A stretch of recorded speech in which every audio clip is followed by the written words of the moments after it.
got so much motherfucking design on right now. Bring it down, bring it down, bring it down. I got 3 whole thoughts on the block.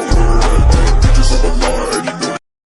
Assalamualaikum warahmatullahi wabarakatuh. Perkenalkan, nama saya Sabrina dengan NIM 21101118890 dari kelas pagi semester 4 mata kuliah studi kelaikan bisnis. Di sini saya akan menjawab tugas UTS. 1. Apa itu studi kelaikan bisnis?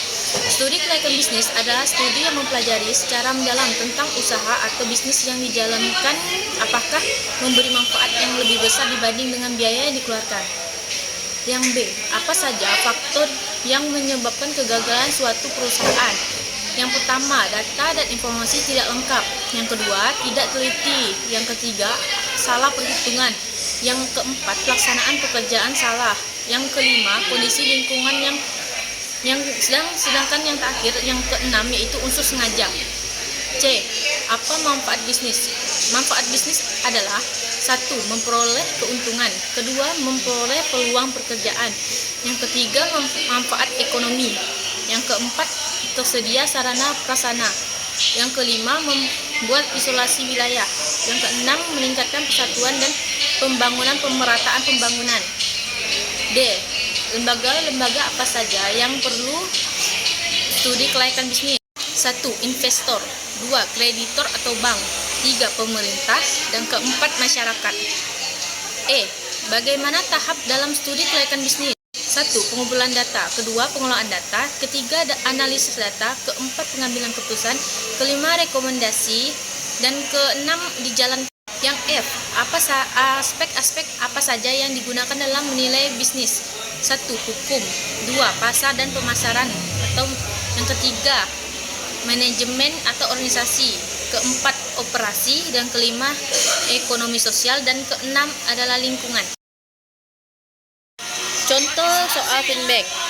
Sebuah perusahaan manajemen atau perusahaan PT Makmur Jaya sedang melakukan pertimbangan untuk membeli alat produksi pada komponen elektronika.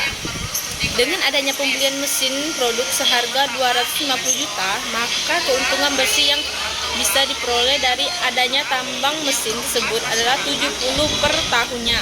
Lantas berapakah payback period time untuk mesin tersebut?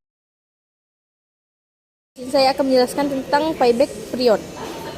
Dengan diketahui nilai investasi adalah 250 juta dan kas masuk bersih 70 juta. Rumus payback period adalah payback period nilai investasi dibagi kas masuk bersih. Jadi payback period 250 juta dibagi 70 juta. Dapatnya tuh 3,57. Maka payback period yang dibutuhkan adalah 3,57 juta. Dari sebuah proyeksi atau proyek investasi video yang kedua, saya akan menjelaskan tentang pengertian payback period. 1. Payback period adalah cara untuk menentukan lama waktu pengembalian modal. Perhitungan payback period membantu perusahaan membuat keputusan investasi. Yang kedua, apa itu net present value atau NPV? Jadi sederhananya NPV adalah nilai sekarang atau saat ini suatu aset yang dikurangi dengan harga pembelian awal. Biasanya NPV digunakan dalam penganggaran modal untuk menganalisa profitabilitas.